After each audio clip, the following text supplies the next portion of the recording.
ہو گیا ہے کہ تم کبھی بتوں کی عبادت کرو، یعنی بتوں کی عبادت تو تم نہیں کرو گے. وَلَكِنْ وَالَّذِي بَعَثَنِي بِالْحَقِّ لَيَجْعَلَنَّكُمْ بِإِبْلِيسَ لَعَنَهُ اللَّهُ أَن تَعْبُدُوا أَلْفَ إِلَٰهٍ، لیکن قسم ہے اس ذات کی جس نے مجھے حق کے ساتھ بھیجا ہے کہ یہ ابلیس ضرور بضرور تمہیں 1000 خداؤں کی عبادت کرنے والا بنا دے گا. یعبد الرجل ابلہ، ایک آدمی اپنے اونٹ کی عبادت کرے گا. یعبد الرجل غنمہ، ایک آدمی اپنی بکری کی عبادت کرے گا. یعبد الرجل حرثہ، ایک آدمی اپنی کھیتی کی عبادت کرے گا. یعبد الرجل امرأتہ، ایک آدمی اپنی بیوی کی عبادت کرے گا. یعبد الرجل تجارتہ، ایک آدمی اپنی تجارت کی عبادت کرے گا. یعبد الرجل صنعتہ، ایک آدمی اپنے پیشے کی عبادت کرے گا. یعبد الرجل مرکبہ، ایک آدمی اپنی سواری کی عبادت کرے گا. یعبد الرجل صدیقہ، ایک آدمی اپنے دوست کی عبادت کرے گا.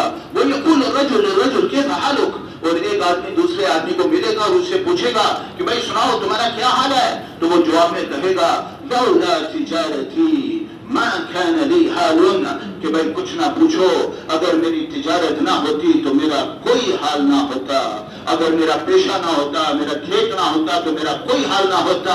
فَيُنْسِيهِ ذِكْرَ مَوْلَاهُ وَيُتْبِعُهُ فِي دُنْيَاهُ وَيَقْطَعُهُ عَنْ آخِرَتِهِ، اپنے رب کی یاد اس کو بلا دے گا، دنیا کے پیچھے اس کو لگا دے گا اور آخرت سے اس کو کاٹ دے گا. میرے بھائیو یہ حدیث آج امت کے اوپر ثابت کر رہی ہے. ہر آدمی کے پاس کوئی نہ کوئی مادی نقشہ ہے اور اسی اعتبار سے اس نے اپنے 24 گھنٹے کو مرتب کیا ہوا ہے اور اسی مادے کا نقشے کا یقین اس کے دل و دماغ کے اوپر چھایا ہے. تو میرے بھائیوں یہ وہ مصیبت ہے جس کے اندر اس وقت ہم آج پڑے ہوئے ہیں اور ساری امت پڑی ہوئی ہے. اور سب سے بڑا بت ہے نا جو وہ مال ہے، سب سے بڑا جو بت ہے وہ پیسہ ہے. حضور صلی اللہ علیہ وسلم کا ارشاد ہے لِكُلِّ أُمَّةٍ عِجْلًا يَعْبُدُونَهَا وَعِجْلُ هَذِهِ الْأُمَّةِ الدَّرَاهِمُ وَالدَّنَانِيرُ، ہر امت کا کوئی نہ کوئی بچڑا ہوتا ہے جس کی وہ پوجا کرتی ہے اور اس امت کا جو بچڑا ہے وہ روپیہ پیسہ ہے. حضور صلی اللہ علیہ وسلم کا ارشاد ہے لِكُلِّ أُمَّةٍ فِتْنَةٌ وَفِتْنَةُ أُمَّتِي الْمَالُ، اور حضور صلی اللہ علیہ وسلم کا ارشاد ہے لا يعبدون الدنيا والدرهم اشد من عبادت الاوثان، ایک وقت ایسا آئے گا کہ لوگ دنیا اور درہم کی اس سے زیادہ عبادت کریں گے جتنے کہ بتوں کی عبادت کی جاتی ہے. اور اسی طرح حدیث میں آتا ہے سیاتی علی الناس زمان همتهم بطونهم وشرفهم متاعهم وقبلتهم نساؤهم ودينهم دراهمهم ودنانيرهم وهم شرار الخلق ولا خلاق لهم عند الله.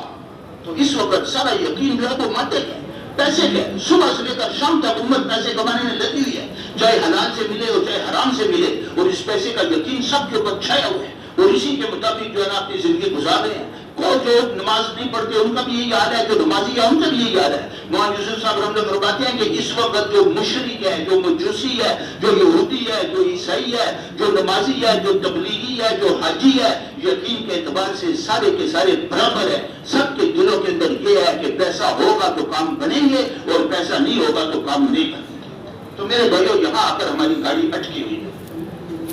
مولانا یوسف صاحب رحمۃ نے ایک دفعہ جو ہے مکہ مکرمہ میں یہ بات فرمائی کہ میں تو اس کام کے ذریعے سے صرف یہ چاہتا ہوں کہ جیسے حضور صلی اللہ علیہ وسلم کے ساتھ بدر کے دن 313 تھے، ایسے میرے ساتھ بھی 313 بدری یقین والے تیار ہو جائیں، پھر میں دنیا کے اندر اللہ تعالیٰ سے وہ ہدایت کے فیصلے کروا کر دکھاؤں جو حضور صلی اللہ علیہ وسلم نے صحابہ کے ذریعے سے کروائی تھی. تو وہاں ایک مولانا غلام رسول صاحب ہوتے تھے. انہوں نے حضرت سے عرض کیا کہ حضرت اتنے سالوں سے تبلیغ کا کام ہو رہا ہے اور لاکھوں آدمیوں نے تبلیغ میں وقت گزاری ہے، تو ابھی تک آپ کا یہ جو 313 کا عدد ہے یہ پورا نہیں ہوا. تو مولانا یوسف صاحب نے فرمایا مولوی صاحب 313 کی بات کرتے ہو، ابھی تو 40 بھی نہیں ہوئے. پھر جو ہے نا مولانا رسول صاحب نے پوچھا کہ حضرت یہ عدد کب پورا ہوگا؟ تو مولانا یوسف صاحب نے فرمایا کہ جب تک تبلیغ والوں کی نگاہ ان کی جیبوں سے ہٹ کر اللہ کے خزانے پر نہیں چلی جاتی اتنی دیر تک اس عدد کا پورا ہونا محال ہے.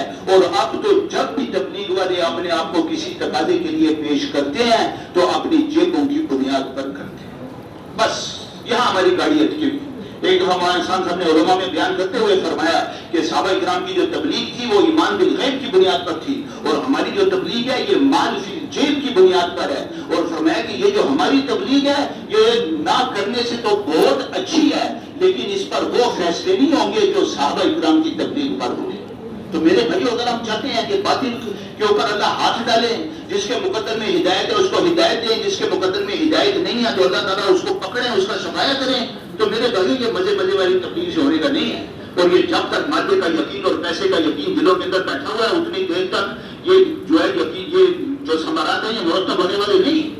اس وقت تو ساری امت اس کے اندر لگی ہوئی ہے۔ حضور صلی اللہ علیہ وسلم کا ارشاد ہے ان اللہ یبغض کل جعفریش جواز سخاء بالاسواق جیفۃ باللیل حمار بالنہار عالم بامر الدنیا جاہد بامر الاخرہ، کہ اللہ تعالیٰ اس شخص سے سخت نفرت کرتے ہیں جس کا دل بہت سخت ہے، وہ بہت زیادہ کھانا کھانے والا ہے، دن میں چیخ چیخ کر اپنا کاروبار کرتا ہے اور گدھے کی طرح اپنے دنیاوی کاموں کے اندر مشغول رہتا ہے اور رات کو مردار کی طرح سوتا پڑا رہتا ہے۔ جب دنیا کی باری آتی ہے تو بہت بڑا علامہ ہوتا ہے اور جب آخرت کی باری آتی ہے تو بالکل جاہل ہوتا ہے۔ مولانا یوسف الدانی صاحب رحمۃ اللہ فرماتے ہیں کہ ایک دفعہ مولانا یوسف صاحب رحمۃ اللہ نے بیان کیا اور بیان کے دوران مولانا یوسف صاحب رحمۃ اللہ نے فرمایا کہ تم لوگ یہ کہتے ہو کہ کمانا فرض ہے، جیسا تم کماتے ہو ایسا کمانا ہرگز فرض نہیں ہے، نمازوں کی تمہیں پرواہ نہیں ہے، حلال اور حرام کا تمہیں پرواہ نہیں ہے، ایسا کمانا بالکل فرض نہیں ہے، ایسا کمانا حرام ہے، اور تم کہتے ہو کہ کمانا فرض ہے۔ اس وقت میرے بھائیو امت اللہ تعالیٰ کے عوامل کو توڑ کر روزی کمانے میں لگی ہوئی ہے اور ان مادی نقشوں کا جو یقین ہے وہ دل دماغ کے اوپر چھایا ہوا ہے۔ تو ساری امت کے اوپر رحم کرنے کی ضرورت ہے اور خود اپنے حال پر رحم کرنے کی ضرورت ہے۔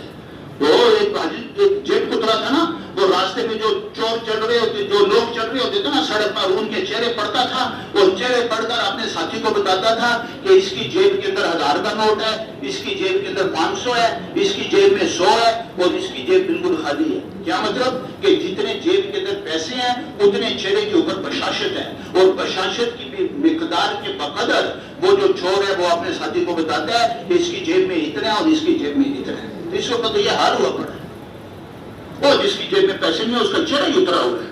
تو میرے بھائیو اس پیسے کی جو تو اللہ کہتے ہیں اچھا کر کے دکھاؤ، پھر اس کے اوپر آزمائش آتی ہے اور پھر بیچارہ جو ہے اس میں پھنس جاتا ہے۔ اس لیے اسباب کا ترک ہمارے یہاں نہیں ہے، ہمارے اندر یہ ہے کہ ہم اپنے اندر اعمال کے ذریعے سے اللہ تعالیٰ کی قدرت سے براہ راست لینے کی استعداد پیدا کریں، اور باقی جو اسباب کا انتظار ہے یہ ہم اللہ پر چھوڑ دیں۔ اللہ تعالیٰ اسباب کا انتظار کریں گے، اپنی حکمت کے تحت کریں گے۔ اس کو ایسے سمجھیں کہ جیسے ماں بچے کو دودھ پلاتی ہے اور جب تک بچے کے معدے کے اندر روٹی ہضم کرنے کی استعداد نہیں پیدا ہوتی اتنی دیر تک وہ اس کا دودھ نہیں چھوڑاتی۔ کبھی دودھ چھڑاتی ہے تو تلیے پہ لگا دیتی ہے، پھر کرتے کرتے جو ہے نا دیکھتی ہے کہ اب روٹی کی استعداد پیدا ہو گئی ہے تو روٹی کا لقمہ ڈال دیتی ہے، اور کرتے کرتے محسوس کرتی ہے کہ اب معدے میں کامل استعداد پیدا ہو گئی ہے تو گوشت کی بوٹی بھی ڈال دیتی ہے۔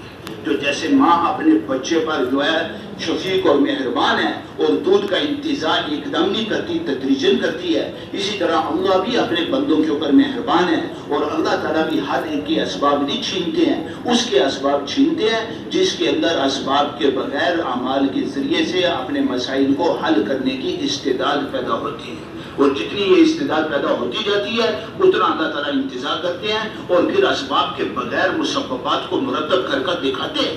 کھانے کے بغیر جو ہے پیٹ بھرتا ہے، دوائی کے بغیر جو ہے شفا ملتی ہے، پیسے کے بغیر جو ہے کام بنتے ہیں، اور جب اسباب کے بغیر مسببات مرتب ہوتے ہیں تو اب یقین جو ہے وہ اس غیر سے، اس سبب سے ہٹتا ہے اور اللہ کی ذات پر آتا ہے، اور جب تک حاجتیں اسباب کے ذریعے سے پوری ہو رہی ہیں اتنی دیر تک یقین جو ہے وہ اسباب کے اندر پھنسا رہتا ہے، اٹکا رہتا ہے۔ تدریجن میں حاجی صاحب کے کمرے میں تھا، حاجی صاحب چارپائی پر بیٹھے تھے، میں سامنے نیچے بیٹھا تھا، ہمارے بزرگوں میں سے ایک آئی، وہ بیمار چل رہے تھے۔ حاجی صاحب نے پوچھا بھائی تمہارا کیا حال ہے؟ تو وہ کہنے لگے جی اللہ کا شکر ہے اب تو ٹھیک ہوں۔ تو حاجی صاحب نے پوچھا بھائی تم نے کوئی دوائی تو نہیں استعمال کی؟ تو وہ کہنے لگے جی صرف ایک گولی استعمال کی تھی۔ تو حاجی صاحب نے ایک دم میری طرف دیکھا اور کہنے لگے اب یہ جو ایک گولی اس نے استعمال کی ہے نا اس میں اس کا یقین اٹکا رہے گا کہ مجھے جو شفا ملی ہے وہ اس گولی کی وجہ سے ملی۔ اچھا ابھی حاجی صاحب کی یہ عبادت پوری نہیں ہوئی تھی کہ ایک دم ایک خادم جو ہے نا وہ حاجی صاحب کے لیے دوائی لے آیا، ایک پلیٹ کے اندر گولیاں رکھی ہوئی ہیں اور ساتھ جو ہے نا یہ پانی کا گلاس ہے۔ تو میں ایک دم متوجہ ہو گیا کہ حاجی صاحب کیا کرتے ہیں۔ تو حاجی صاحب نے ان گولیوں کی طرف اشارہ کیا اور حاجی صاحب نے فرمایا کہ بھائی ان کا کھانا نہ کھانا میرے حق میں برابر ہے، اور پھر وہ دوائیں کھا لی اور وہ پانی پی لیا۔ تو واصل کا حکم اور ہوتا ہے اور صادق کا حکم اور ہوتا ہے، اور یہ جو کہتے ہیں نا کہ جو ہے بیماری کے اندر علاج کرانا سنت ہے، تو وہ ایسے سنت ہے کہ یقین جو ہے وہ دوائی سے ہٹا ہوا ہے تو ٹھیک ہے ہم علاج کرو، اور اگر یقین دوائی کے اندر ہے پھر تم جو ہے نا دوائی استعمال کرو گے تو اور زیادہ تمہارا یقین بگڑتا جائے گا۔ اس لیے جس کا یقین دوائی کے اندر اٹکا ہوا ہے اس کے لیے دوائی استعمال کرنا جو ہے یہ رخصت ہے، اور نہ کرنا جو ہے یہ عزیمت ہے. اور ہم یہ نہیں کہیں گے کہ دوائی کا استعمال کرنا اس کے لیے حرام ہے، حرام نہیں ہے، رخصت ہے، وہ کر سکتے ہیں، لیکن ملزم ندامت کی کیفیت کے ساتھ کرے کہ بھائی میرا یقین اس دوائی کے اوپر ہے، اس لیے میں استعمال کر رہا ہوں. اللہ کے سامنے روئے کہ یا اللہ میرا یہ یقین ہٹا دے. کرتے کرتے کرتے کرتے عزیمت پر جو ہے نا عمل کرنے کی اس کے اندر استعداد پیدا ہو جائے گی. پھر دوائی کے بغیر اللہ تعالیٰ شفا بھی دے دیں گے، اور یقین بھی جو ہے نا کہ دوائی سے ہٹ جائے گا.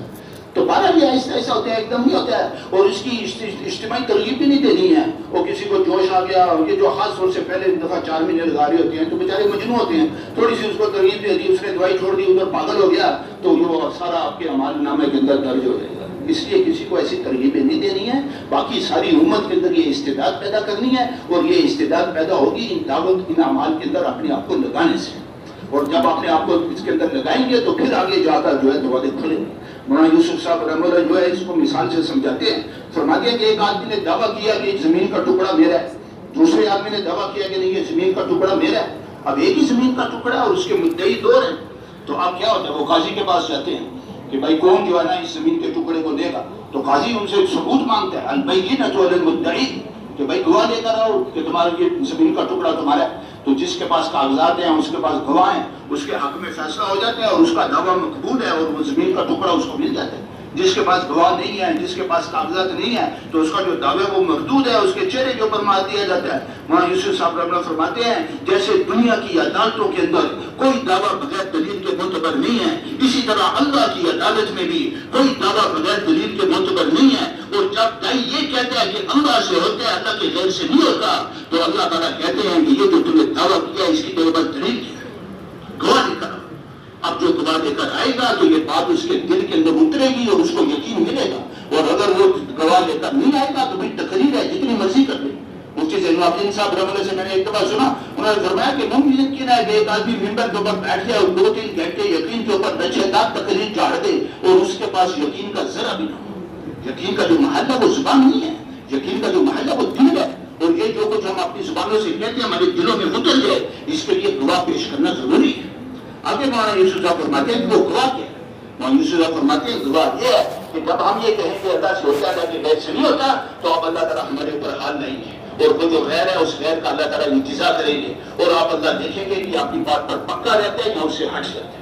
آپ کی بات پر پکا رہے گا تو تھوڑا سا مجاہدہ تو آئے گا، اور اس مجاہدے کے بعد پھر دروازہ کھلے گا اور غیب سے جو ہے نا یہ کام بنے گا. اس بات کو سمجھانے کے لیے مولانا یوسف صاحب رحمۃ اللہ قصہ سناتے تھے. ایک دیہاتی تھا، اس کے گھر میں آٹا ختم ہو گیا، تو اس کی بیوی نے کہا بھائی گھر میں جو کچھ ہے سارا ختم ہے، پاس 100 روپیہ رہ رہا ہے، تو یہ 100 روپیہ میں تجھے دے رہی ہوں، یہ لے لے اور بازار میں جا اور جا کر ہمارے لیے آٹا لے کر آ. وہ دیہاتی ماشاءاللہ اعمال کا پابند تھا، دعوت بھی دیتا تھا اور اپنے حال کو چھپاتا بھی تھا. کرتے کرتے جو ہے نا وہ گیا بازار میں، لیکن جمعے کا دن تھا. جب بازار میں پہنچا تو ادھر جو ہے جمعے کی اذان ہوگی. تو دیہاتی نے سوچا کہ ایسے کرتے ہیں پہلے جمعہ پڑھ دیتے ہیں، پھر بعد میں آٹا بھی خرید لیں گے. اب وہ جس مسجد میں داخل ہوا جمعہ پڑھنے کے لیے، وہ مسجد زیر تعمیر تھی اور امام صاحب ترغیب دے رہے تھے اور مسجد کی تعمیر کے لیے چندہ کر رہے تھے. امام صاحب نے کہا جو اللہ کے راستے میں 1 روپیہ خرچ کرے گا دنیا میں 10 گنا، آخرت میں 70 گنا. جو دنیا میں اللہ کا گھر بنائے گا اللہ جنت میں اس کا محل بنائے گا. اب دیہاتی آدمی سیدھا سادہ تھا، وہ اس ترغیب سے بڑا متاثر ہوا. اس نے کہا یار یہ بہت اچھا سودا ہے، یہ جو 100 ہے نا یہ تو امام صاحب کو دے دیتا ہوں مسجد کی تعمیر کے لیے، اور دنیا میں 10 گنا یعنی 1000 ملے گا، آخرت میں 70 گنا ملے گا، اور باقی جنت میں محل بھی مل جائے گا. تو ترغیب کی وجہ سے گرم تھا تو وہ 100 روپے اس نے امام صاحب کو دے دیے. اب جمعے کی نماز پڑھی، جمعے کی نماز پڑھنے کے بعد پھر جو ہے نا بازار تو جا نہیں سکتا، پیسے نہیں ہیں، اور اب ترغیب کا جو اثر تھا وہ بھی کم ہو گیا، ٹھنڈا ہو گیا. اب گھر کی طرف قدم اٹھا رہا ہے اور بڑے سوچ سمجھ کے اٹھا رہا ہے کہ اب جو ہے نا وزارت داخلہ کو کیا جواب دیں. جب گھر کے قریب پہنچتا ہے تو محترمہ کھڑی ہے، اور جب وہ دیکھتی ہے کہ یہ تو بغیر آٹے کے آ رہا ہے، وہ کہتی ہے آٹا کہاں ہے، تم آٹا نہیں لے کر آئے. تو آگے سے بڑی تسلی دیتا ہے بھائی گھبراؤ نہیں، آٹا تو میں نہیں لایا، لیکن یہ مولوی لوگ جو ہیں یہ جھوٹ نہیں بولتے ہیں، اور میں نے 100 روپے مسجد کو چندے کے لیے دے دیے ہیں. دنیا میں 1000 ملے گا، آخرت میں 70 گنا ملے گا، جنت میں محل ملے گا. اور بیوی کہتی ہے تجھے جنت کے محل کی پڑی ہے، گھر میں کوئی کھانے کی چیز نہیں ہے اور بچے سارے رو رہے ہیں. بہرحال آپ دیہاتی صاحب جو ہے نا صبر کر رہے ہیں، اعمال کر رہے ہیں. لیکن دیہاتی تھا نا، سیدھا سادہ تھا، تو اب وہ 1000 کے انتظار میں بھی تھا. اب 1000 اس کو ملا نہیں تو اب وہ اس کو تلاش کرتا تھا، کبھی چٹائی کے نیچے، کبھی تکیے کے پیچھے. اب وہاں بھی اس کو 1000 نہیں ملا، تو جو 100 تھا وہ ہاتھ سے نکل گیا، جو 1000 تھا وہ ملا نہیں. پہلے صرف جیب خالی تھی، اب گھر بھی خالی ہو گیا. اب اس پریشانی کے اندر اس کو دست لگ گئی، تو جو پیٹ تھا نا وہ بھی خالی ہو گیا. اور اب اس زمانے میں گھروں میں بیت الخلا تو ہوتے نہیں تھے، تو وہ جنگل میں جاتا تھا فارغ ہونے کے لیے. اب جو گیا اور آیا تو اس کے گھٹنے جواب دے گئے. اور اس نے کہا بھائی یہ جنگل میں جانا میرے پاس میں نہیں ہے، اب یہ گھر کے قریب ہی کوئی کھڈا کھود لیتا ہوں، اسی میں فارغ ہوتا ہوں. اب جو اس نے کھڈا کھودا تو اندر سے ایک مٹکا نکلا، مٹکے میں اس نے ہاتھ ڈالا تو 1000 روپے. اس نے کہا یار امام صاحب کی بات بالکل پکی اور سچی تھی. ہاں جی جب آپ گھروں کو جائیں گے تو گھر کے قریب جا کر کھڈے کھود لینا شروع کر دینا کہ ڈرائیونگ والوں نے کہا تھا کھڈے کھودو. وہ تو جب پیٹ بھی خالی ہوگا، جیب بھی خالی ہوگی، گھر بھی خالی ہوگا اور یہ سارے آداب کی رعایت ہوگی تو کھڈے میں کچھ ملے گا، ورنہ کھڈا بھی خالی ہوگا. اب جو ہے نا 1000 روپے اٹھائے اور جا کر بیوی کو دے دیے تو بیوی بھی خوش ہوگی. جمعے کا دن آیا تو اسی مسجد میں گیا کہ مول صاحب نے بڑا اچھا نسخہ بتایا تھا، ہو سکتا ہے کوئی دوسرا بھی مل جائے. اب جو وہاں گیا تو امام صاحب وہی ترغیب دے رہے تھے اور ساری مسجد نمازیں سے بھری ہوئی ہے. جب امام صاحب نے کہا اللہ کے راستے میں 1 روپیہ خرچ کرو گے، دنیا میں 10، آخرت میں 70، جنت میں محل، تو جو دیہاتی تھا بڑی مسجد میں کھڑا ہو گیا اور سارے لوگوں کو مخاطب کر کر کہتے ہیں بھائی سنو سنو سنو، امام صاحب جو کہہ رہے ہیں بالکل حق اور سچ ہے، لیکن بیچ میں دست بھی لگتے ہیں. اور یہ جو دستوں والی بات ہے نا، یہ امام صاحب چھپاتے ہیں، اس لیے ذرا چکنے رہنا. تو بس اتنی بات ہے، تھوڑے سے دست لگیں گے پھر کام ہو جائے گا. میں نے یہ قصہ عربوں کو سنایا، پھر میں نے عربوں کو پوچھا یا مشایخ مستعدون انتم للاسهال، کہ تم دستوں کے لیے تیار ہو؟ وہ کہنے لگے عندنا الاسهال منذ جئنا الى پاکستان، ہم تو جب سے پاکستان آئے ہوئے ہیں دست ہی لگے ہوئے ہیں. میں نے ان سے کہا کہ یہ جو تمہیں دست لگے ہیں نا، یہ تو زیادہ کھانے کی وجہ سے اور مرچوں کی وجہ سے لگے ہیں، اور جن دستوں کی مولانا یوسف صاحب بات کر رہے ہیں وہ بھوک اور پریشانی کی وجہ سے لگتے ہیں. بہرحال اس قصے سے مقصود یہ ہے کہ دعوت دیتے دیتے جب حال آئے تو اس حال کے اندر مجھے بے حال نہیں ہو جانا، تھوڑا سا صبر کر لیں. حاجی عبدالوہاب صاحب فرماتے تھے کہ میرے نزدیک مسئلہ یہ ہے، ہم یہ کہتے ہیں کہ اللہ سے ہوتے ہیں، اللہ کے غیر سے نہیں ہوتا. پھر جب اللہ تعالیٰ ہمارا امتحان لیتے ہیں اور اس غیر کو ہم سے چھینتے ہیں تو اب ہم صبر نہیں کرتے ہیں، اور جو ہماری ضرورتوں کے پورے ہونے کے ظاہری اسباب ہیں، ان ظاہری اسباب کے اندر جو ہے نا ہم مشغول ہو جاتے ہیں، جس کی وجہ سے پھر دروازہ نہیں کھلتا. ایسا فرماتے تھے اگر ہم تھوڑی دیر ڈٹ جائیں اور صبر کر لیں تو اللہ تعالیٰ وہ دروازہ ہمارے لیے کھول دے. وہ سب تجربہ کر لو، ایک دفعہ بھی کیا نا اور آسمان میں اتنا سب بھی سوراخ ہو گیا نا، بس پھر آپ کا اوپر دیکھنے کوئی جی چاہے گا، نیچے دیکھنے کوئی جی نہیں چاہے گا کہ ایک دفعہ بھی اتنا ملے، آگے پتہ نہیں کتنا کچھ ملے گا. ساری دنیا آپ کی نگاہ میں جو ہے نا پھٹکی ہو جائے گی اور بس امان کی طرف خود اللہ کے ساتھ جڑنا ہے اور ساری امت کو اللہ کے ساتھ جوڑنا ہے، بس پھر یہی جذبہ ہوگا. تو میرے بھائیوں یہ نہیں ہم کے بغیر یہ چیز کرتے کرتے جب سڑک کی مرمت ہو جاتی ہے تو مرمت کرنے والی اس باڑ کو ہٹا دیتی ہے. اب ساری کی ساری گاڑیاں سیدھی جاتی ہیں اور سہولت کے ساتھ جاتی ہیں. اب اگر کسی سے کہو کہ بھائی یہاں ایک متبادل راستہ کیا وہاں سے چلے جاؤ تو وہ کہے گا بھائی تم پاگل ہو، یہ سیدھا راستہ اتنا خوشگوار اور سہولت پر ہے، اس کو چھوڑ کر میں اس اتنے دشوار راستے سے کیوں جاؤں. تو میرے بھائیو اسی طرح اعمال کے ذریعے سے براہ راست اللہ تعالیٰ کی قدرت سے لینا یہ صراط مستقیم ہے، اور اسباب کے ذریعے سے لینا یہ سارے کے سارے متبادل راستے ہیں. صحابہ کرام نے جو انسانیت کا رخ اللہ کے غیر سے اللہ کی ذات کی طرف پھیرا ہے تو اس میں انہوں نے ایسے کیے کہ جہاں جہاں وہ گئے ہیں وہاں جا کر انہوں نے صراط مستقیم لوگوں کے سامنے رکھا ہے اور اس پر انہوں نے متبادل راستوں کو چھوڑ کر ان کی زندگیوں کو اور ان کے دین کو اپنایا. ساری دنیا کے اندر صحابہ کرام نے جا کر متبادل راستے بند کیے اور جو صراط مستقیم ہے اس کو انسانیت کو پیش کیا. مثال کے طور پر صحابہ کرام مصر میں پہنچے تو وہاں ایک بڑا خطرناک متبادل راستہ کہ جب دریا کا پانی نیچے آ جاتا تھا وہ ایک اکلوتی بیٹی کو اس کے مادھیم سے خریدتے تھے، پھر اس کو زیور کے ساتھ دستے تھے، قیمتی کپڑے پہناتے تھے اور کرتے کرتے اس کو دریا میں ڈال دیتے تھے. اور اللہ تعالیٰ کی عادت یہ ہے کہ اگر آدمی کوئی غلط یقین کے ساتھ عمل کرے تو اللہ اس کو اس کی غلط یقین کے حوالے کر دیتے ہیں، چنانچہ پانی کی جو سطح تھی وہ اوپر آ جاتی تھی. تو یہ ان کا دستور تھا اور کتنے سالوں سے چل رہا تھا. صحابہ کرام وہاں پہنچے تو صحابہ کرام نے صاف اعلان کر دیا کہ بھئی اس متبادل راستے کی اسلام کے اندر کوئی گنجائش نہیں ہے، اس معصوم بچی کی جان کس لیے دیتے. تو وہ راستہ انہوں نے بند کر دیا. اب جو ہے یہاں تک پانی نیچے چلا گیا کہ وہ مایوس ہو گیا اور نقل مکانی کے امکانات جو تھے وہ پیدا ہو گئے. اب اس پر حضرت عمرو بن عاص جو مسلمانوں کے گورنر تھے انہوں نے حضرت عمر رضی اللہ تعالیٰ عنہ کو خط لکھا. تو جواب میں 2 خط ہیں، ایک حضرت عمرو بن عاص کے نام کہ تم نے بہت اچھا کیا، اس کی اسلام کے اندر کوئی گنجائش نہیں، اور دوسرا جو خط ہے وہ دریائے نیل کے نام ہے. اور یہ خط نہیں تھا، یہ تو ان کی ایک دعا تھی، لیکن ان لوگوں کو سمجھانے کے لیے یہ انداز حضرت عمر رضی اللہ تعالیٰ نے اختیار کیا. ایک یہ تھا کہ مدینے میں بیٹھے بیٹھے دعا کرتے تھے کہ اللہ دین کو جاری کرتے تو وہ جاری ہو جاتا، لیکن اس وقت ان کا ذہن اتنا اسلام کی طرف نہ جاتا کہ بھائی کوئی اتفاقی طور پر ہو گیا یا ایسے بھی ہو گیا ہے، تو انہوں نے یہ طریقہ اختیار کیا، وہ خط لکھا اور مصر والوں کو بتایا کہ بھائی ہمارے خلیفہ نے جو ہے یہ خط لکھا ہے، یہ آیا تمہارے پاس۔ اب جو ہے ایک آدمی اس خط کو دریا کے اندر ڈالنے کے لیے کیا، گھوڑے کے اوپر سوار اتر گیا، دریا تو پانی تو بالکل نیچے تھا، تو اس نے دریا کے اندر جو ہے اس خط کو ڈالا۔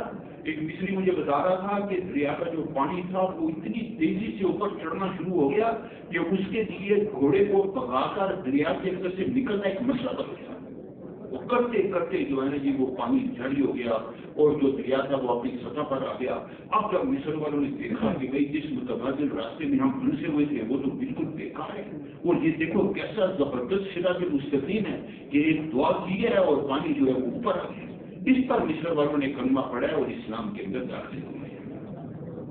اسی طرح صحابہ کرام فتح کرتے کرتے الجزائر پہنچ گئے، وہاں ایک جنگل تھا۔ اب صحابہ کرام نے اعلان کر دیا کہ بھئی یہاں ہم نے چھونی بنانی ہے۔ ادھر بربر قبیلہ جو ہے نا وہ آباد تھا، انہوں نے کہا بھئی یہاں تم چھونی کیسے بناؤ گے، ادھر تو جو ہے نا اتنے خطرناک قسم کے جانور ہیں، یہاں تم چھونی بنا ہی نہیں سکتے، اور اگر تم نے یہاں چھونی بنانی ہے تو تمہیں کم از کم 10 سال چاہیے۔ 10 سالوں کے اندر تم جا کر اس جنگل کو ان درندوں سے خالی کرا سکتے ہو اور پھر کہیں جا کر تم یہاں چھونی بنا سکتے ہو۔ اب انہوں نے 10 سال کی قید کیوں لگائی؟ 10 سال کی قید اس وجہ سے لگائی کہ جنگل کو خالی کرانے کے متبادل راستے ان کے دماغ میں تھے۔ کہ یہاں آگ لگاؤ، ادھر جانوروں کو بگاؤ، پھر ادھر آگ لگاؤ، پھر یہاں بگاؤ، ادھر شکار کرو، ادھر مارو، تو ظاہر ہے اس میں تو 10 سال لگیں گے۔ اور صحابہ اکرام کے پاس جنگل کو خالی کرانے کے لیے صراط مستقیم ہو۔ حضرت عقبہ بن نافع رضی اللہ تعالیٰ عنہ ایک ٹیلے کے اوپر چڑھ گئے اور وہاں اعلان کر دیا کہ اے جنگل کے درندوں، ہم حضور صلی اللہ علیہ وسلم کے صحابہ ہیں اور ہم نے یہاں چھونی بنانی ہے، تمہیں 3 دن دیتے ہیں، 3 دن کے اندر اندر اس جنگل کو خالی کر دو۔ 3 دن کے بعد من وجدنا ہو قتلنا ہو، جس کو پائیں گے اس کو قتل کر دیں گے۔ تاریخ کی کتابوں میں لکھا ہے کہ سارے کے سارے جانور نکل گئے، شیرنی تک اپنے بچوں کو لے کر نکل گئی، اور بقول مولانا یوسف صاحب رحمہ اللہ کے جب بربر قبیلے نے اس منظر کو دیکھا تو ادھر ہی 10,000 آدمی کلمہ پڑھ کر اسلام کے اندر داخل ہو گئے۔ تو میرے بھائیوں یہ جو اسلام آیا ساری دنیا کے اندر ایسے آیا، صحابہ کرام نے جگہ جگہ جا کر متبادل راستے بند کیے ہیں اور صراط مستقیم لوگوں کے سامنے رکھا ہے۔ یہ جو بات ہے نا ہمارے کے ذریعے سے براہ راست اللہ تعالیٰ کی قدرت سے استفادہ کرنا، یہ میرے بھائیوں ہماری اس محنت کا جو مقصد ہے وہ یہ ہے۔ اور اگر اس پر خود آنے کا جذبہ نہیں ہے اور ساری امت کو اس پر لانے کا جذبہ نہیں ہے تو پھر ہمیں تبلیغ کی ہوا بھی نہیں لگی ہے۔ ایسا فرماتے ہیں کہ یہ علماء کو 2-3 مہینے کے اندر اندر ہی سکھا دو کہ نماز کے ذریعے سے کیسے اپنے مسائل حل کرنے ہیں۔ اگر نماز کے ذریعے سے اپنے مسائل کو حل کرنا نہ سیکھا تو یہ ان میں اور عوام کی نگاہ میں ان کی کوئی قدر نہیں ہے۔ اور فرماتے تھے کہ اگر انہوں نے نماز کے ذریعے سے اپنے مسائل کو حل کرانا نہ سیکھا تو یہ حکومت کا مقابلہ کبھی بھی نہیں کر سکتے۔ تو ہمارے یہاں جو اصل چیز ہے وہ یہ ہے، اور اس وقت ایک مسلمان کے اوپر محنت کرنے کی ضرورت ہے، اس لیے کہ دل و دماغ کے اوپر یہ متبادل راستے چھائے ہوئے ہیں اور صبح سے لے کر شام تک مادی نقشوں کے پیچھے امت لگی ہوئی ہے۔ اب امت کے روح کو پھیرنا، مادی نقشوں سے پھیرنا اور اعمال کی طرف لے کر آنا، اس کے لیے تو جو ہے نا ایڑی چوٹی کا زور لگے گا، جان کی بازی لگانی پڑے گی، خود بھی اس پر آنا ہے اور ساری کی ساری امت کو اس پر لانا ہے۔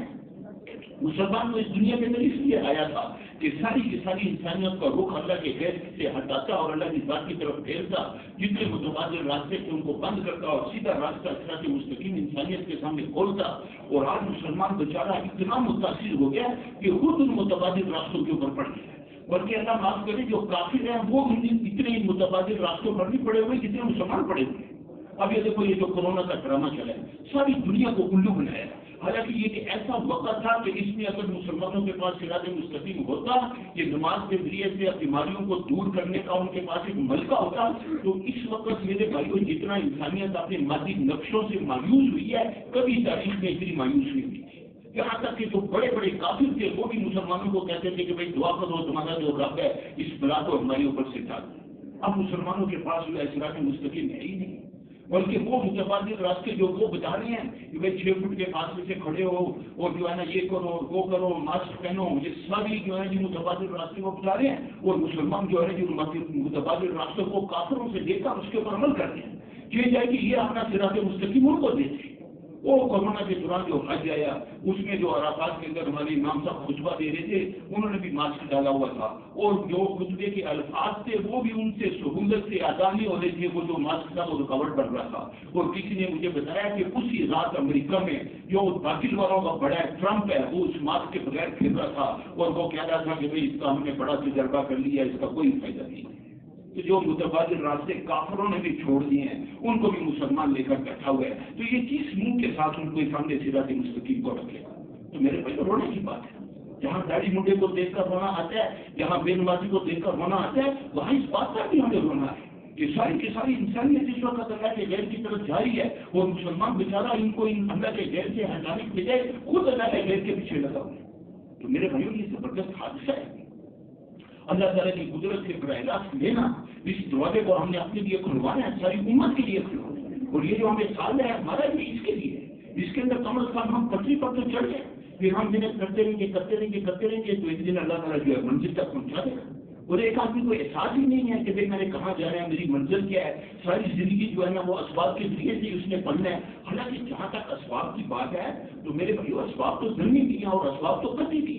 اس وقت رزق کا بھوت جو ہے نا ساری انسانیت کے اوپر سوار ہے، اور یہ سمجھتے ہیں کہ دکانوں کے بغیر، کھیتوں کے بغیر، ملازمتوں کے بغیر رزق جو ہے نا وہ مل ہی نہیں سکتا۔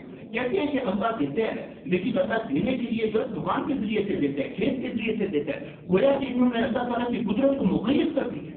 تم کون ہوتی ہو اللہ کی قدرت کو مقید کرنے والے؟ اللہ کی قدرت تو آسان ہے، اللہ تعالیٰ کسی سبب کے پابند نہیں ہے، اللہ تعالیٰ بغیر سبب کے روزی دیتے ہیں، کبھی اسباب کے ذریعے سے روزی دیتے ہیں۔ امام غزالی رحمہ اللہ نے لکھا ہے کہ رزق کے جو ہے 6 اسباب ہیں، ان میں سے انہوں نے 5 جو ہے وہ قطعی شمار کیے ہیں، اور ایک جو ہے وہ ضمنی شمار کیا ہے۔ جو قطعی اسباب ہے اس کے اندر وہ فرماتے ہیں کہ توکل ہے، اور تقویٰ ہے، اور نماز ہے، اور استغفار ہے، اور انفاق فی سبیل اللہ ہے۔ یہ 5 جو ہیں یہ قطعی اسباب ہیں رزق کے، اور جو ضمنی اسباب ہیں اس کے اندر انہوں نے تجارت کو، زراعت کو، ملازمت کو، ان سب کو شمار کیا۔ اس وقت ساری کی ساری انسانیت ضمنی اسباب کے پیچھے پڑ کر اپنے روزی کے مسئلے کو حل کرنے میں لگی ہوئی ہے، اور وہ علماء جو اس لیے آئے تھے کہ ان کو قطعی اسباب پر لاتے، وہ خود بیچارے ضمنی اسباب کے پیچھے لگے ہوئے ہیں۔ تو میرے بھائیوں کی قطعی اسباب مولانا صاحب نے بات کیا ہے کہ قطعی اسباب سے لینا اللہ تعالیٰ کی قدرت سے یہ راستہ بالکل مفقود ہو گیا، اور ضمنی اسباب سے لینا یہ اتنا مروج ہو گیا کہ جو علماء ہیں وہ بھی اس سے متاثر ہو گئے۔ تو میرے بھائی اس ماحول کو بدلنا ہے، جس طرف جو ہے نا ریاض ہے اس طرف رہنا کوئی کمال کی بات نہیں ہے۔ ہمارے کے ذریعے سے براہ راست اللہ تعالیٰ کی قدرت سے دینا، یہ دروازہ ہم نے اپنے لیے بھی کھلوانا اور ساری امت کے لیے بھی کھلوانا، اور اس کے لیے میرے بھائیوں ہمیں دائیں بائیں جانے کی ضرورت ہے۔ یہ جو درس نظامی ہم نے پڑھا اس میں سب کچھ، وہاں شمس اللہ کا نے فرماتے تھے کہ درس نظامی ننگی تلوار ہے، اس کے سامنے کوئی کھڑا ہی نہیں ہو سکتا۔ اس کے اندر جو کچھ ہم نے پڑھا اس کے اوپر ہمارا یقین آ جائے، اس کے اوپر ہمارا عمل آ جائے، ساری کی ساری دنیا ہماری غلام۔ اور اگر جو ہے نا درس نظامی پڑھنے کے بعد ہماری نگاہ دائیں بائیں جاری ہے تو بس یہ اللہ تعالیٰ کے احساس کو دعوت دینے والی بات ہے، اور علماء کا احساس کیا ہے؟ وہ دل کی موت ہے۔ وہ جو حافظ تیجب صاحب کے والد صاحب ہیں نا، حافظ محمد حسین صاحب، حافظ محمد احمد صاحب، یہ دیوبند کے مستمل بھی رہے ہیں، تو یہ جوانی میں تھوڑا گئے ادھر حیدرآباد دکن میں، تو وہاں انہوں نے تھوڑا دورہ کیا، تو حیدرآباد دکن والے کہنے لگے کہ جی آپ کے جو فضلاء ہمارے پاس آتے ہیں، جو کام ہم ان کے ذمہ دلاتے ہیں ماشاءاللہ بہت اچھے انداز میں جو ہے نا ان کاموں کو پورا کر دیتے ہیں، لیکن ان میں تھوڑی سی کمی ہے، اگر وہ کمی پوری ہو جائے تو پھر ہم ان کو بڑے بڑے عہدے بھی دے سکتے ہیں۔ تو حافظ صاحب نے پوچھا کہ کیا کمی ہے؟ انہوں نے کہا جی ان کو انگریزی نہیں آتی، اگر آپ ان کو انگریزی سکھا دیں تو پھر ہم ان کو بڑے بڑے عہدوں پر لگا سکتے ہیں۔ تو حافظ صاحب اس وقت نوجوان تھے، تھوڑے متاثر ہو گئے، بہرحال انہوں نے عقل مندی کی بات یہ کی کہ اپنی اس بات کا پرچار نہیں کیا کہ بھائی ایسے میں کیا، تو انہوں نے ایسے کہا سیدھا جو ہے حضرت شیخ کے پاس ہے، جب بھی کوئی بات مذہب دن میں آئے تو سیدھا اپنے بڑوں کے پاس ہے، یہ نہیں کہ اس کو جو ہے نا پرچار کرنی شروع کر دو۔ یہ جو تفرقات ہیں یہ جو ہے دین کی موت ہے، تفرقات کرتے ہیں، پھر تفرقات کی وجہ سے مجمع ان کے ساتھ جڑ جاتا ہے، اور بعد میں راسخین فی العلم کو پتہ چلتا ہے، وہ تفرقات سے جو ہے نا جی وہ متفق نہیں ہوتے ہیں، اب وہ راسخین فی العلم میں اور عوام کے اندر کشمکش کا شروع ہو جاتی ہے۔ تو جب بھی کوئی ایسا وسوسہ آئے تو فوراً اس کو اپنے بڑوں کے سامنے رکھنا چاہیے۔ تو انہوں نے یہ سمجھداری کی بات کی، سیدھا آئے شیخ الہند رحمہ اللہ کے پاس، اور شیخ الہند رحمہ اللہ سے کہنے لگے کہ یہ ایسے میں حیدرآباد نظر گیا تھا اور ایسے انہوں نے کہا ہے، تو اس کے بارے میں آپ کا کیا خیال ہے؟ تو تو شیخ الہند رحمۃ اللہ کو بھی یہی تھا کہ بھائی کہیں اس نے اس کی پرچار نہ کی ہو. انہوں نے پوچھا بھائی میرے علاوہ کسی نے یہ بات تو نہیں کی؟ وہ کہنے لگے جی آپ کے علاوہ کسی سے نہیں کی. اب شیخ الہند رحمۃ اللہ کو تو اکابر کا موقف معلوم تھا، لیکن وہ یہ چاہ رہے تھے کہ حافظ صاحب کی تھوڑی تربیت بھی ہو جائے. اس لیے شیخ الہند رحمۃ اللہ نے فرمایا کہ بھائی ایسے کرو، حضرت گنگوئی رحمۃ اللہ سے جا کر پوچھ لو. تو مولانا رشید احمد گنگوئی رحمۃ اللہ کو تو ساری مانتے تھے. تو اب حافظ صاحب مولانا رشید احمد گنگوئی رحمۃ اللہ کے پاس گئے اور ان کو جا کر ساری بات بتائی کہ کیسے میں حیدرآباد کا ذکر کیا تھا، وہاں کے لوگوں نے یہ کہا کہ آپ کے جو گزارا آتے ہیں بہت اچھے انداز میں کام کرتے ہیں، ایک کمی ہے تو وہ پوری ہو جائے تو ہم بڑے عہدے بھی ان کو دے سکتے ہیں. میں نے یہ بات آ کر شیخ الہند رحمۃ اللہ کو بتائی ہے، انہوں نے مجھے آپ کے پاس بھیجی. تو حضرت گنگوئی رحمۃ نے حافظ صاحب کی طرف دیکھا اور دیکھنے کے بعد کہنے لگے کہ حافظ محمد احمد، میں تجھے بے وقوف تو سمجھتا تھا لیکن اتنا بے وقوف نہیں سمجھتا تھا. اور فرمایا کہ سن لے، ہم صرف ملا بنانا چاہتے ہیں، اس کے علاوہ کچھ بھی نہیں بنانا چاہتے. اور سب مسئلہ یہ ہے کہ اس وقت خالص ملا ختم ہو گیا، سب جگہ ملاوٹ ہے، دودھ میں بھی ملاوٹ ہے، ہر جگہ ملاوٹ ہے، ملے کے اندر بھی ملاوٹ ہے. ایک خالص ملا ساری دنیا میں بھاری ہے، کوئی اس کا مقابلہ نہیں کر سکتا، کسی چیز کی ضرورت نہیں ہے. جو ہے دنیا کی طرف للچائی نگاہوں کے ساتھ دیکھتا ہے، عہدوں کی طرف للچائی نگاہوں کے ساتھ دیکھتا ہے، اور مسجد والوں کی جو ایجادات ہے ان سے متاثر ہے، اس کو تو علم کی ہوا نہیں ملی ہے. سب سے پہلی بات یہ ہے کہ جو کچھ ہم نے پڑھا ہے، اس ہمارے اللہ کی قدرت ہمارے ساتھ ہے اور اللہ کی قدرت آزاد ہے، کسی چیز کی پابند نہیں ہے، کسی چیز کی محتاج نہیں ہے، خالص ملے پیدا ہوتے ہیں. حاجی عبدالوہاب صاحب ہم نے خالص ملے کا قصہ سناتے تھے. شاہ جہاں بادشاہ کا دور ہے اور ہندوستان کے اندر اس کی حکومت ہے، اور اس وقت دہلی کی جو جامع مسجد تھی اس میں جو خطیب تھے وہ ملا جیون رحمت اللہ تھے. ملا جیون نور الانوار کے مصنف تھے. تو شاہ جہاں جو تھا وہ شاہی ہو چکا تھا، اکبر بیچارہ تو مجید تھا. پھر مجدد الاسلامی رحمۃ اللہ ان کے ساتھیوں نے محنت کی تو جہانگیر جو ہے وہ طائب ہو گئے، اور شاہ جہاں عقیدے کے اعتبار سے پکا مسلمان تھا اور اس کا بیٹا اورنگزیب تو اللہ کا ولی تھا. تو اب شاہ جہاں پکا مسلمان تھا عقیدے کے اعتبار سے، اور 5 وقت نماز کا بھی پابند تھا، 5 نمازیں پڑھتا تھا. پہلے کی جو مسجد ہے اس میں وہ جمعے کی نماز کے لیے آتا تھا دہلی کی جامع مسجد میں، اور وہاں ملا جیون رحمۃ اللہ کے پیچھے جمعہ پڑھتا تھا. اور پھر اس کے اندر کچھ کمزوریاں بھی تھیں، اور ایک کمزوری اس کے اندر یہ تھی کہ وہ ریشم پہنتا تھا. خود بھی ریشم پہنتا تھا اور اس کے جتنے ارکان دولت تھے وہ سارے کے سارے ریشم پہنتے تھے. اب ایک جمعے میں بادشاہ سلامت بھی بیٹھے ہیں، وزراء بیٹھے ہیں، ارکان دولت بیٹھے ہیں، پہلی صف کے اندر دہلی کی جامع مسجد میں سب نے ریشم پہنا ہوا ہے، اور سب اس انتظار میں ہے کہ ملا جیون آئیں اور خطبہ دیں، ہم جمعہ پڑھیں اور واپس چلے جائیں. ملا جیون کا جو گھر تھا وہ مسجد سے متصل تھا. تو وہ اپنے گھر سے نکلے اور مسجد کے اندر انہوں نے قدم رکھا اور کرتے کرتے ممبر پر قدم رکھا. جیسے ہی ممبر پر قدم رکھا تو مجمع میں سے ایک آدمی کھڑا ہو گیا اور کھڑا ہو کر کہتا ملا جی مسئلہ بتاؤ، یہ مسئلہ بتاؤ کہ مرد کے لیے ریشم پہننا کیسا ہے. اب یہ ملا جیون کے لیے زبردست امتحان، اس لیے کہ بادشاہ بیٹھا ہوا ہے، ارکان دولت بیٹھے ہیں، وزراء بیٹھے ہیں، سب نے ریشم پہنی ہوئی ہے. اب اگر صحیح مسئلہ دیں بتائیں گے تو بادشاہ اپنی توہین محسوس کرے گا اور ان کو ختم کرا دے گا، اور اگر غلط مسئلہ بتائیں گے تو بولے کو صحیح مسئلہ معلوم ہو اور وہ غلط بتائے تو اس کا تو ایمان خطرے میں پڑ جاتے ہیں. یہ ان کے لیے زبردست امتحان. چنانچہ وہ ممبر کے اوپر چڑھے نہیں، ادھر سے نیچے اتر گئے، واپس گھر میں چلے گئے. گھر میں جا کر گھر والوں کو بلایا، سب کو اکٹھا کیا، اور جو آدمی مرنے سے پہلے وصیت کرتا ہے نا وہ وصیت کرتا کہ بھائی میرے بات یوں کر لینا، یوں کر دینا. یعنی ملا جیون نے یہ فیصلہ کر دیا کہ مسئلہ میں نے صحیح بتانا ہے، جان جاتی ہے تو چاہے. آپ دوبارہ اس عزم کے ساتھ مسجد کے اندر داخل ہوئے اور ممبر کے اوپر چڑھے اور کہنے کہ ہاں بھائی کہاں وہ مسئلہ پوچھنے والا آپ کا مسئلہ پوچھو. اب وہ آدمی کھڑا ہوا وہ کہتا ہے ملا جی یہ بتاؤ کہ مرد کے لیے ریشم پہننا کیسا ہے. اب ملا جیون نے فتویٰ دیا. ملا جیون نے فرمایا کہ مرد کے لیے ریشم پہننا حرام ہے، اور جو اس کو حلال سمجھ کر پہنتا ہے وہ واجب القتل ہے. اب مسئلہ بتانے کے لیے سکڑا ہی کافی تھا، لیکن جب ایمان میں طاقت ہو تو پھر ایسے قدرت بھی ساتھ لگ جاتے ہیں. آپ دیکھو نا بادشاہ کی موجودگی کے اندر اس کے واجب القتل ہونے کا فتویٰ دے. ساری مسجد کے اوپر جو ہے ایک دم سناٹا چھا گیا کہ بادشاہ کی موجودگی کے اندر ایسی ضرورت، اور بادشاہ وہاں جو ہے نا آگ بھگونا غصے سے بڑا ہو، لیکن وہ کچھ وہاں کچھ کر نہیں سکتا تھا. کرتے کرتے جمعے کی نماز ہوگی تو شاہ جہاں سیدھا قلعے میں واپس جایا پڑا غصے کے اندر، اور وہیں جا کے جو ہے نا اس نے فوج کے فیصلے کو بلایا، ان کو کہا کہ جاؤ ابھی جا کر ملا جیون کو گرفتار کر کے لاؤ، اس نے بڑی مسجد کے اندر میری توہین کی ہے اور یہاں میرے سامنے لا کر اس کو پھانسی پر چڑھا. اب شاہ جہاں کا جو بیٹا تھا اورنگزیب وہ ملا جیون کا شاگرد تھا،